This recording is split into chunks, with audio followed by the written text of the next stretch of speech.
Nah saudara, hari ini saya pengen sharing, saya kasih tema The Secret Place. Saya nggak tahu, tapi beberapa waktu yang lalu, waktu saya lagi saat teduh, Tuhan seperti taruh ini saudara. Ada satu tempat rahasia di mana Tuhan mau kita ada di dalamnya. Kita berkunjung di dalamnya, hidup di dalamnya saudara. Nah minggu lalu kita belajar tentang manusia roh, membangun manusia roh. Lewat bersyukur, berserah, ngalamin keintiman, lalu kita dapat hati Tuhan dan kita bersyafaat. Nah hari ini saya kembali tentang doa, tapi sebelumnya saya mau ajak kita sama-sama baca firman Tuhan. Gak mau.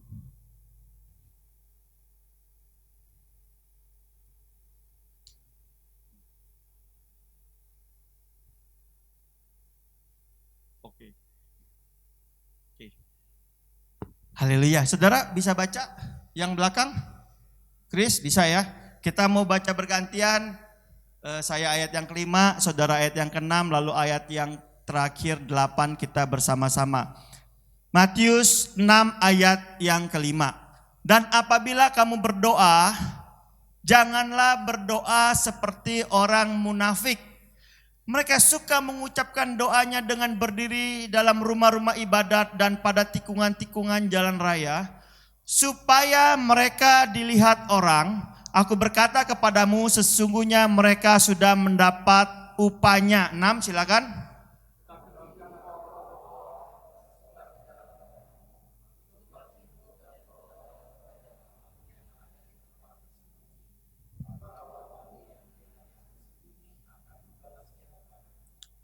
Tujuh, lagi pula dalam doamu itu janganlah kamu bertele-tele seperti kebiasaan orang yang tidak mengenal Allah.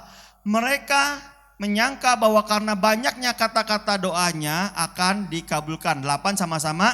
Jadi janganlah kamu seperti mereka, karena Bapakmu mengetahui apa yang kamu perlukan sebelum kamu meminta kepadanya. Yang percaya katakan amin. Haleluya. Nah saudara, satu kali saya dalam merenung, saya dikasih Tuhan ayat ini dan saya rindu supaya ayat ini boleh jadi berkat, supaya kita mengerti bagaimana kita berdoa yang efektif, yang berkenan sama Tuhan. Karena kalau caranya salah, hasilnya nggak maksimal saudara. Kalau caranya salah, seringkali kita nggak dapat apa yang kita doakan. Kenapa? Salah caranya saudara. Nah hari ini saya mau ajak kita lihat sama-sama. Yang pertama saudara, Matius 6 ayat 5 berkata, dan apabila kamu berdoa, janganlah berdoa seperti orang munafik. Kenapa? Siapa itu orang munafik? Mereka suka mengucapkan doanya dengan berdiri dalam rumah-rumah ibadat dan pada tikungan-tikungan jalan raya. Saya sebetulnya agak khawatir waktu saya mau bahas saat ini, besok-besok gak ada yang memimpin doa di depan. Takut dibilang orang munafik saudara. Ya, saya takut nggak ada lagi yang mau mimpin doa kalau hari Rebo. Kenapa? Takut dibilang munafik. Lah, saya yang paling sering mimpin berarti saya yang paling munafik kalau memang cuma sampai di situ. Tapi ternyata saudara, ayat ini maksudkan bukan cuma sekedar mimpin doa di depan di rumah ibadat, tapi motivasi. Ada orang-orang yang lakukan itu dengan motivasi supaya dilihat orang. Aku berkata kepadamu, sesungguhnya mereka sudah dapat upahnya. Ada orang-orang yang berdoa, kata Tuhan, ingin dilihat orang. Kalau saudara berdoa hanya untuk dilihat orang, saudara sudah dapat upahnya. Upahnya apa saudara? Langsung dapat. Saudara terlihat benar. Kalau tujuan saudara doa di depan orang, wah gitu ya. Tapi di hati saudara supaya orang lihat. Bapak bilang kamu udah dapat rewardnya. Rewardnya apa? Terlihat benar. Apa sudah benar? Belum, cuma terlihat. Ya, ada banyak orang karena mungkin punya sesuatu ya yang dia tutupin. Jadi kalau di depan orang doanya panjang-panjang, ya doanya wah luar biasa, cuma untuk nutupin saudara. Sementara orang berpikir bahwa dia, wih rohani loh. Dia benar, bagus. Dia udah dapat rewardnya. Rewardnya apa? Terlihat bagus, terlihat benar. Satu kali Yesus kasih perumpamaan, ada 2 orang pergi ke bait Allah untuk berdoa, yang seorang adalah Farisi dan yang lain pemungut cukai. Orang Farisi itu berdiri dan berdoa dalam hatinya begini, "Ya Allah, aku mengucap syukur kepadamu karena aku tidak sama seperti semua orang lain, bukan perampok, bukan orang lalim, bukan pezina, bukan juga seperti pemungut cukai. Pokoknya aku bagus banget lah Tuhan, aku berpuasa 2 kali seminggu, aku memberikan 1/10 dari semua penghasilanku." Dan yang satu lagi adalah seorang pemungut cukai, dia berdiri jauh-jauh. Pantesan pada duduknya di belakang ya, berdirinya jauh-jauh ya. Ikutin ayat ini ya saudara ya. Bahkan ia tidak berani menadah ke langit, melainkan ia memukul diri dan berkata, "Ya Allah, kasihanilah aku orang berdosa ini. Aku berkata kepadamu, orang ini pulang ke rumahnya sebagai orang yang dibenarkan Allah, dan orang lain itu tidak." Yang dimaksud orang lain siapa? Orang Farisi yang disebut di atasnya. Sebab barang siapa meninggikan diri, ia akan direndahkan, dan barang siapa merendahkan diri, ia akan ditinggikan.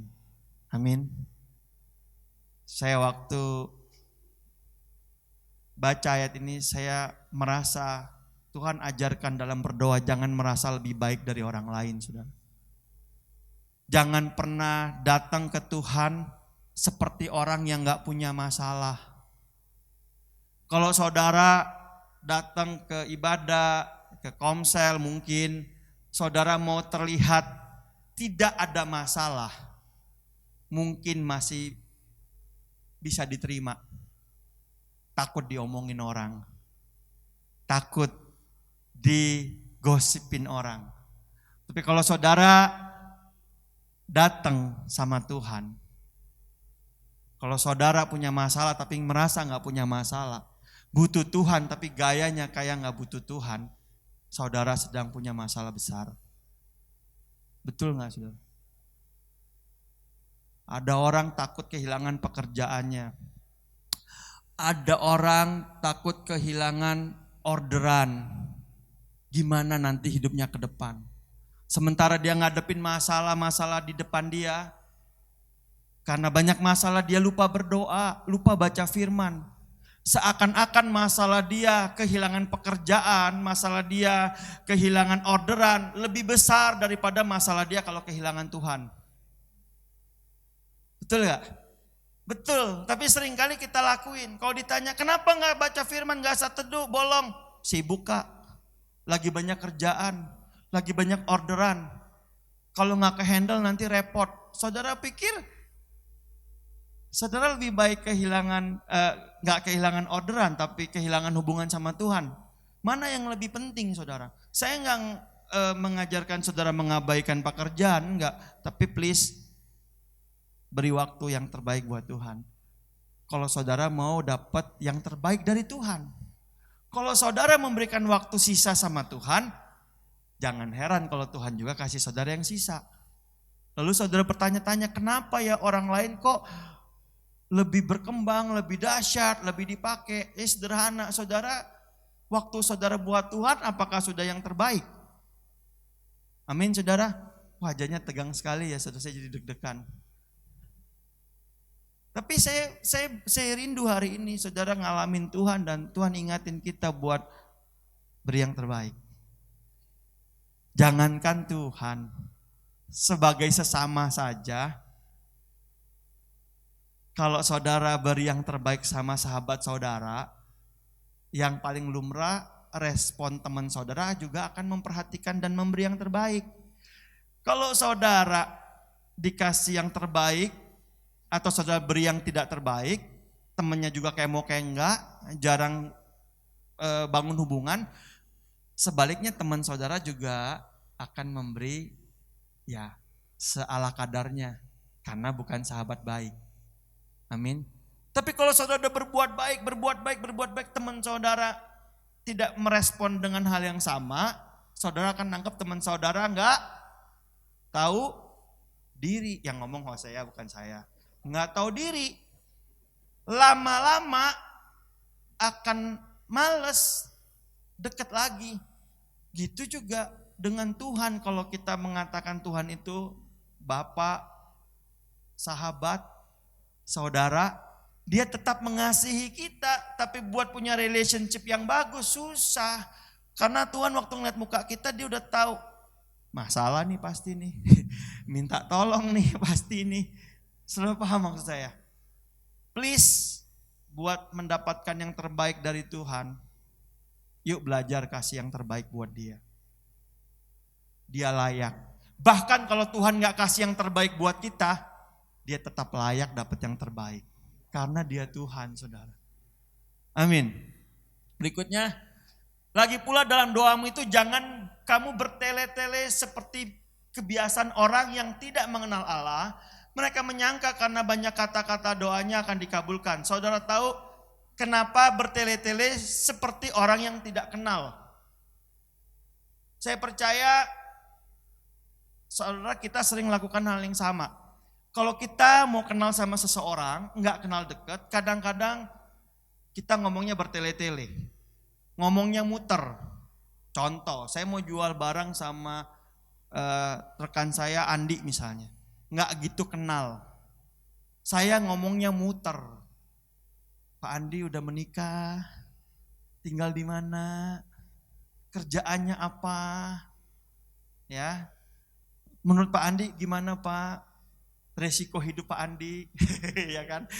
Tapi kalau udah kenal, ini misalnya contoh aja kalau mau nawarin asuransi, kalau udah kenal langsung, woi bro, perlu asuransi nih bro kayaknya bro. Langsung, kenapa? Kenal. Kalau nggak kenal mesti muter dulu. Karena kalau sekali ditolak nawarin lagi kagak enak. Mesti smooth. Nah, orang kalau yang ngomong bertele-tele nggak to the point, ya belum kenal, belum merasa dekat. Nah seringkali kita sama Tuhan bertele-tele. Kenapa? Kebiasaan, belum terlalu kenal. Kalau sudah kenal, kita bisa to the point sama Tuhan. Tuhan aku rindu ini. Ada di sini yang kalau mau minta sesuatu sama Tuhan ngaku dosa dulu. Datang ke Tuhan gitu ya. Mau minta sesuatu tapi ngerasa gak layak. Jadi aduh Tuhan, ampuni dosa dan kesalahan hambamu. Ampuni Tuhan. Malaikat bilang udah bu, udah diampunin. Enggak Tuhan ampuni. Begitu perasaan merasa sudah diampuni punya, baru ngomong. Tuhan berkati. Tuhan pengen ini, Tuhan pengen itu. Tuhan bilang, ngomong aja dari tadi, nggak usah muter-muter. Amin. Bertele-tele bukan berarti nggak boleh doa panjang loh saudara. Boleh doa panjang. Kenapa? Karena kalau kita sudah dekat sama satu pribadi, kita pengennya lama dan panjang. Saya pernah satu kali ke PIK olahraga sama Bro Gideon sama Meli. Ya lah ngobrolnya dari pagi sampai sore, sampai enggak sore lah, sampai makan siang, sampai mungkin anaknya gerah kali ini mami, dedi ngomong enggak kelar-kelar. Wah ngomong terus tapi enggak bertele-tele, seru, satu frekuensi, nyambung. Saudara pernah ngalamin? Iya asik, kenapa? Deket. Jadi kemungkinan kalau saudara bisa berdoa lama, mungkin juga gak bertele-tele karena saudara punya kedalaman dan keintiman sama Tuhan. Jadi sah-sah saja saudara. Jadi kalau ngeliat orang doanya lama ya jangan dihakimi. Mungkin dia punya keintiman. Ya, kita sering lah kalau ngobrol cocok. Wih, dari masa lalu sampai masa depan di ngomongin semua. Yang gak ada selesainya. Tapi enjoy, kenapa? Cocok, deket. Nah saudara tahu, waktu saudara datang sama Tuhan, Tuhan bisa bicara soal dari masa lalu sampai masa depan. Masa lalu kita yang perlu dibenerin, Tuhan kasih tahu. Sampai masa depan rancangan Tuhan dalam hidup kita, dia juga bisa kasih tahu. Dia bicara apa aja. Tuhan itu Allah yang perkasa, dahsyat, tapi juga Allah yang punya kedetailan. Detail. Katanya rambut aja kalau nggak Tuhan izinin jatuh, nggak jatuh. Jadi kalau ada ibu-ibu yang rambutnya suka mulai rontok, percayalah seizin Tuhan. Ya, bercanda saudara. Ya, doa yang banyak kata tidak sama dengan iman. Setuju saudara? Jangan dipikir kalau doa kata-katanya banyak berarti orangnya beriman betul. Mungkin juga banyak kata karena nggak percaya, nggak confidence. Jadi ini adalah mitos-mitos yang saya mau sharing supaya kita semua tangkap, supaya kita semua nggak buat kesalahan yang sama. Berikutnya Matius 6 ayat 8, jadi janganlah kamu seperti mereka karena Bapakmu tahu apa yang kamu perlukan sebelum kamu minta kepadanya. Amin. Tapi tahu bukan berarti kita nggak perlu minta. Amin. Berapa banyak orang tua tahu apa yang anaknya inginkan tapi pura-pura nggak tahu. Sampai anaknya ngomong, Pi aku butuh banget ini. Pi aku butuh banget.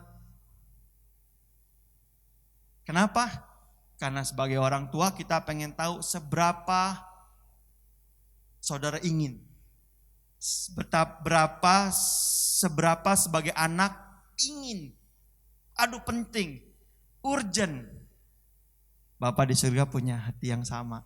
Dia pengen saudara datang sebagai anak, bicara apa yang saudara inginkan dari hati ke hati. Walaupun dia tahu saudara, dia tetap pengen bicara. Ayatnya di mana? 16 Yohanes 16 ayat 24, sampai sekarang kamu belum meminta sesuatu pun dalam namaku, mintalah maka kamu akan menerima supaya sukacitamu penuh. Amin. Kalau saudara ada keinginan datang sama Tuhan, mintalah katanya. Oleh karena itu aku berkata kepadamu, mintalah maka akan diberikan kepadamu, carilah maka kamu akan mendapat, ketoklah maka pintu akan dibukakan. Ayat ini lebih komplit saudara. Kalau saudara ada keperluan minta sama Tuhan, tapi juga bukan minta, disuruh cari, usaha. Ketuk, usaha saudara. Supaya saudara dapat. Kalau saudara udah minta, tapi gak kemana-mana, masa Tuhan kirim burung gagak? Amin saudara, yuk praktekin saudara. Nah, tapi yang menarik adalah ini saudara. Matius 6 ayat 6 berkata, berdoalah kepadamu yang ada di tempat tersembunyi. Ya. Ayatnya dalam bahasa Inggris, I will tell you how to pray. Go to a place in your house where you can be alone. There you can pray to God, your Father. He is in that secret place and He sees what you do. He will give you good things. Secret place. Saya coba mikir kenapa ya Tuhan suruh kita berdoa di tempat yang tersembunyi. Mungkin itu akan menolong kita apa adanya. Yuk, yang belum pernah cobain datang sama Tuhan, kamar, kunci pintunya, saudara jadi diri saudara sejadi-jadinya. Saudara mau nangis, mau nyembah, mau tersungkur, mau tengkurap, saudara mau teriak, ungkapkan apa yang ada di hati saudara sama Tuhan dan ambil waktu untuk dengarkan feedbacknya dari Tuhan. Makanya ibadah minggu lalu saya sebetulnya sangat diberkati. Waktu kita worship sama-sama, nyembah sama-sama, di tengah-tengah penyembahan, worship leader bilang, ayo ambil waktu 10 menit buka firman Tuhan, tanya, lihat apa yang Tuhan ngomong lewat firman Tuhan, lalu kita semua dapat sesuatu. Waktu kita nyembah Tuhan, kita ngomong apa yang kita cerita apa yang kita mau, Tuhan bisa kasih jawaban lewat firman Tuhan. Koreksi, meneguhkan, memberikan janji. Lalu setelah itu, waktu kita mencapai puncak keintiman sama Tuhan, Tuhan taruh sama kita beban. Beban buat kota, beban buat keluarga, beban buat orang yang belum percaya Tuhan. Tuhan bisa taruh semuanya. Tapi hari ini saya mau bilang, yuk datang ke tempat rahasianya Tuhan, the secret place, di mana Tuhan katanya melihat dari tempat yang tersembunyi dan Dia akan memberikan hal yang baik.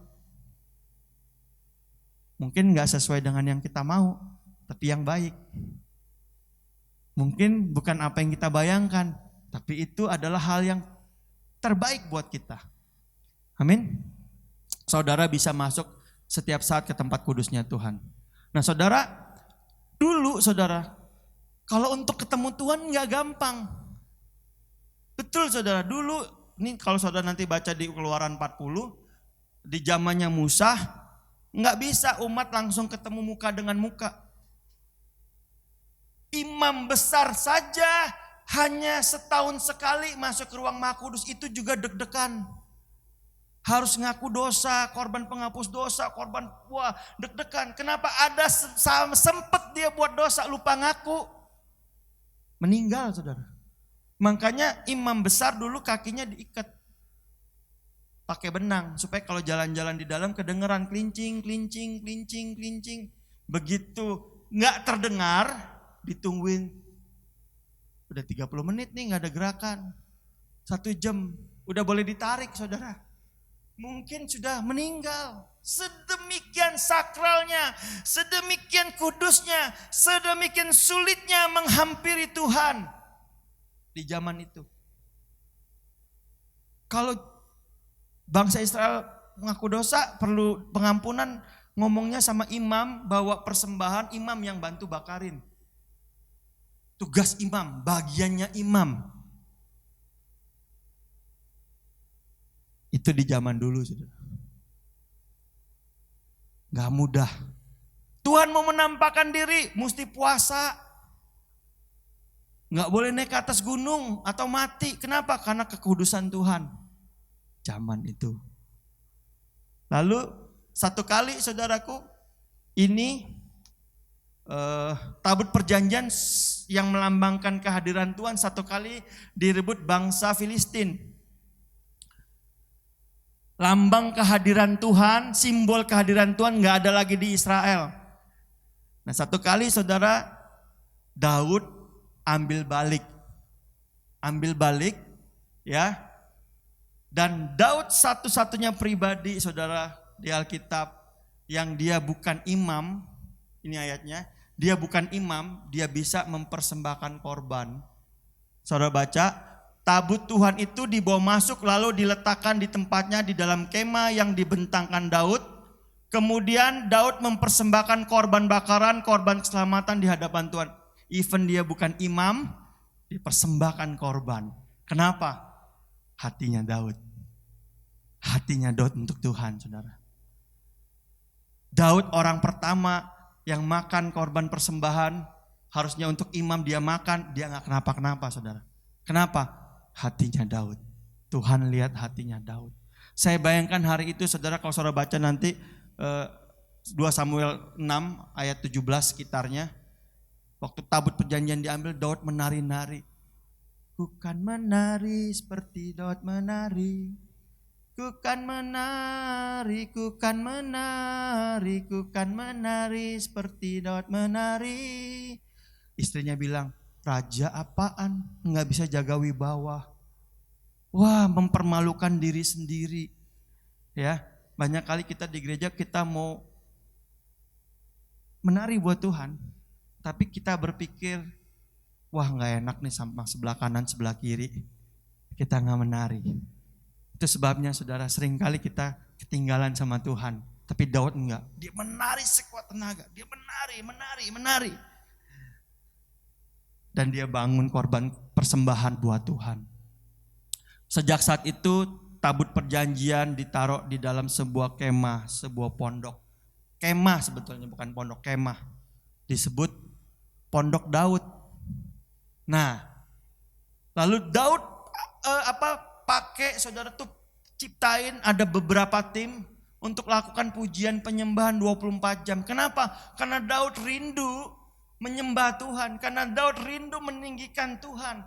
Satu kali saudara, kalau saudara baca nanti di ayat ke-7, Daud lagi tidur di istana yang besar, istana yang mewah. Dia bilang gini, aku tinggal di istana yang besar, megah, tapi Tuhanku tinggal hanya dalam sebuah tenda. Lalu dia berkata, aku mau bangun yang terbaik buat Tuhan, aku mau bangun bait suci.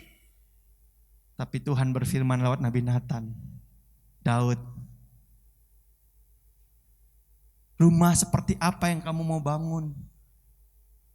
Langit itu adalah, bumi adalah pijakan kakiku. Mau bikin rumah sebesar apa buat Tuhan? Tapi karena hatinya Daud, Tuhan bilang nanti keturunanmu yang akan membangun. Tapi sejak saat itu Daud bangun mulai siapin bahan-bahannya, materinya. Dan yang lebih penting yang saya mau sorotin adalah Daud bangun pujian penyembahan. Saudara, supaya apa saudara? Supaya dia selalu merasa dekat sama Tuhan. Pengen dekat sama Tuhan. Dan dahsyatnya saudara, ratusan tahun setelah Daud meninggal, ratusan tahun ya, bahkan sampai bangsa Israel hancur ya. Satu hal yang selalu yang Tuhan ingat. Amos 9 ayat 11 sampai 12. Pada hari itu aku akan mendirikan kembali pondok Daud yang rubuh. Bayangin saudara, yang Tuhan ingat bukan kemahnya Musa, yang Tuhan ingat bukan bait suci yang dibangun Salomo, yang Tuhan ingat pondok Daud yang roboh. Aku akan menutup pecahan dindingnya dan akan mendirikan kembali reruntuhannya. Aku akan membangunnya kembali seperti zaman dulu, supaya mereka menguasai sisa bangsa Edom dan segala bangsa yang kau sebut milikku. Demikian firman Tuhan yang melakukan ini. Saya percaya yang Tuhan rindukan bukan pondoknya. Yang Tuhan mau bukan gedungnya. Yang Tuhan mau pribadi yang menyembah Tuhan seperti Daud hatinya. Apa sih yang hebat dari Daud yang banyak orang gak miliki? Hati yang apa adanya di hadapan Tuhan. Hati yang kalau disentuh Tuhan gampang remuk. Hati yang kalau datang sama Tuhan itu, Tuhan kasihanilah aku. Tuhan berapa lama lagi ya Tuhan? Biarkan, bangunlah hai jiwaku. Bangunlah, aku mau meniupkan gambus dan kecapi. Daud bisa ekspresikan semua apa yang dia inginkan, dia rasakan tentang Tuhan. Tapi seringkali kita jangankan mengekspresikan saudara. Datang sama Tuhan aja gak punya waktu. Gak punya waktu. Padahal Tuhan gak tentuin waktunya loh. Saudara kita yang lain punya 5 waktu, kita gak punya. Bebas. Saudara mau datang pagi, berikan yang terbaik buat Tuhan. Mau malam, boleh. Kapan aja, waktu saudara di mobil, saudara mau datang sama Tuhan, boleh. Tuhan selalu rindu sama saudara, amin. Nah, saya rindu saudara. Waktu Tuhan janji, aku akan mendirikan kembali pondok Daud yang rubuh. Kitalah menjadi pondok Daud yang dibangun Tuhan lagi hari-hari ini. Saudaralah orang-orangnya saudara. Amin. Itu sebabnya sejak saat itu Yerusalem saudara, sejak Daud memimpin Yerusalem menjadi pusat penyembahan. Tapi satu kali saudara, Yohanes 4 ayat 23-24, tetapi saatnya akan datang dan sudah tiba sekarang, penyembah-penyembah benar akan menyembah Bapa apa saudara? Dalam roh dan kebenaran. Sebab Bapa menghendaki penyembah-penyembah demikian. Allah itu roh dan barang siapa menyembah dia harus menyembah dalam roh dan kebenaran. Hari itu Tuhan berkata, oh penyembahan gak akan lagi ke Yerusalem. Penyembahan gak akan lagi ke Betel yang disebut rumah Tuhan. Penyembahan mungkin gak lagi ada di Silo.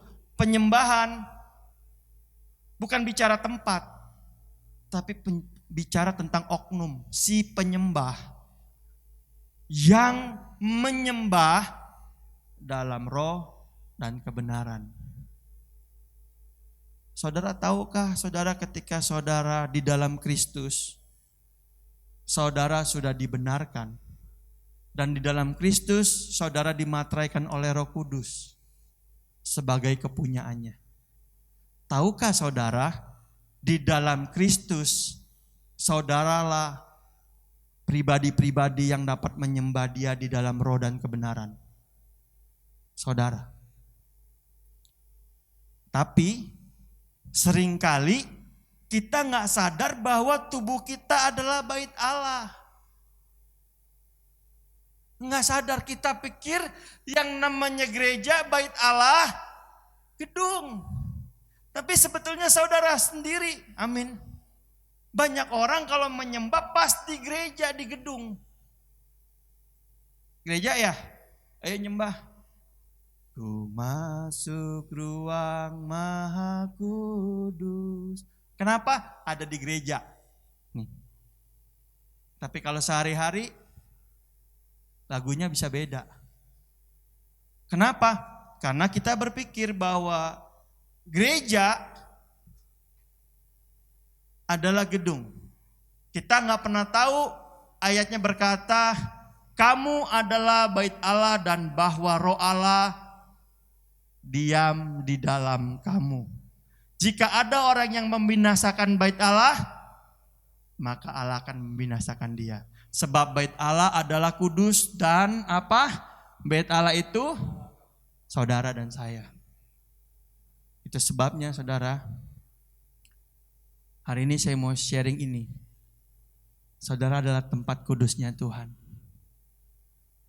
Berapa sering dalam hidup kita tempat kudus ini kita jadikan sarang penyamun.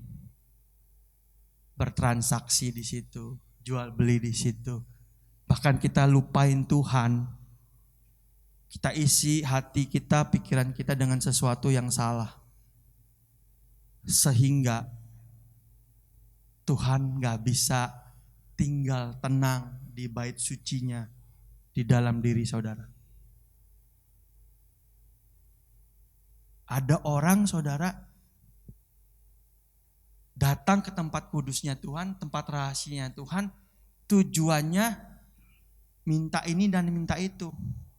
Minta berkat, minta mujizat, minta kesembuhan, minta karunia-karunia. Sebetulnya saudara, kalau saudara sadar bahwa saudara adalah bait sucinya Tuhan, saudara bangun hubungan sama Tuhan dalam keintiman, yang tadi itu semua mengikuti saudara.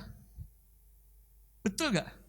Kalau saudara sadar nih bahwa tubuh saudara adalah bait suci, Roh Kudus ada dalam saudara, kan Roh Kudus itu bekerja menurut kebutuhan.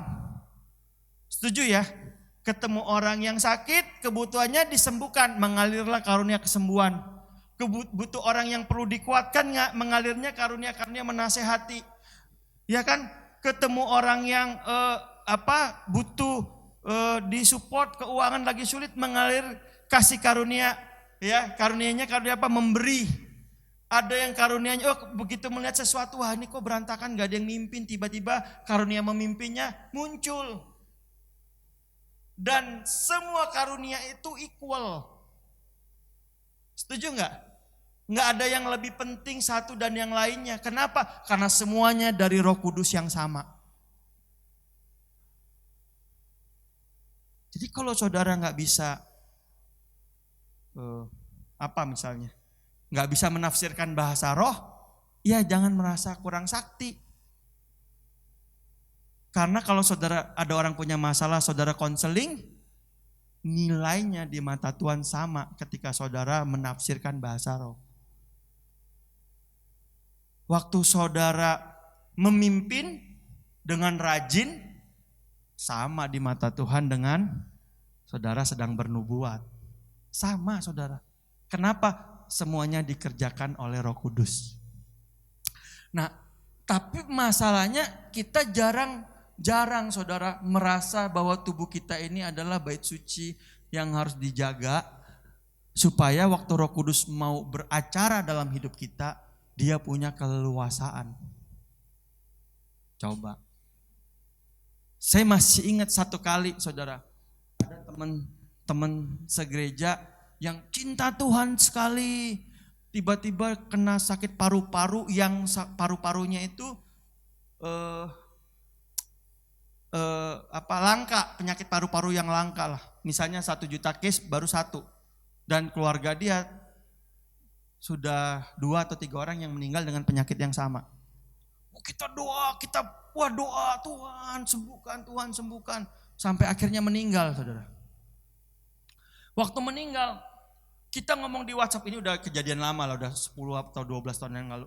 Kita WhatsApp, kita yakin dia akan dihidupkan Tuhan.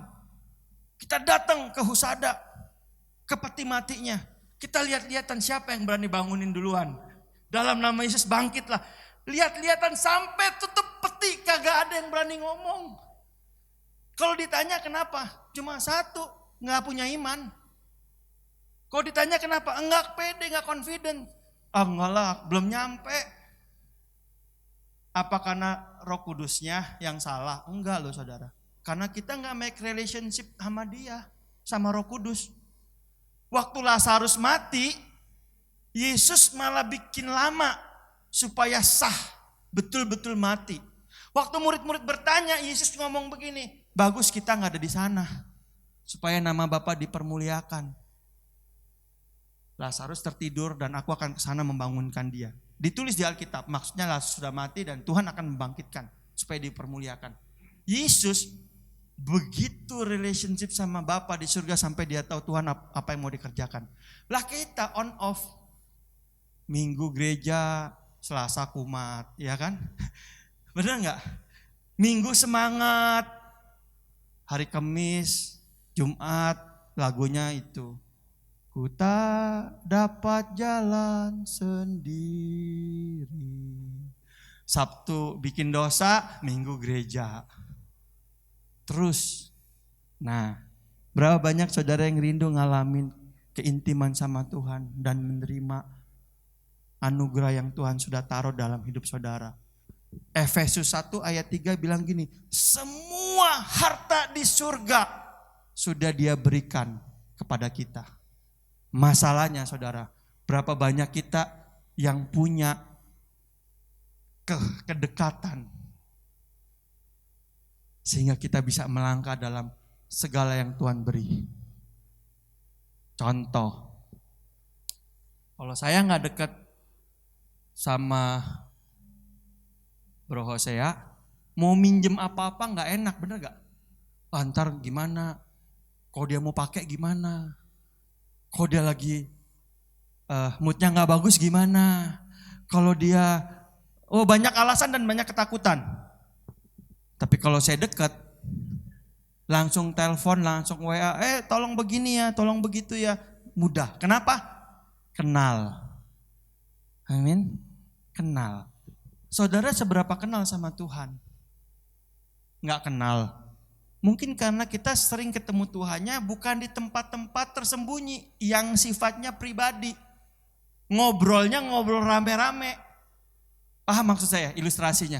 Ngobrolnya rame-rame, semua pada berbicara, tidak ada pembicaraan dari hati ke hati sehingga kita nggak kenal dalam sama dia. Tapi kalau saudara siapkan waktu khusus berbicara, ngobrol dari hati ke hati, saudara akan temukan pribadi Tuhan seperti apa. Lewat pengenalan akan Tuhan, saudara punya iman, kepercayaan, yakin. Saudara akan tahu sifat Tuhan dan tahu apa yang Tuhan suka dan apa yang Tuhan gak suka. Amin saudara. Mari kita datang sama Tuhan.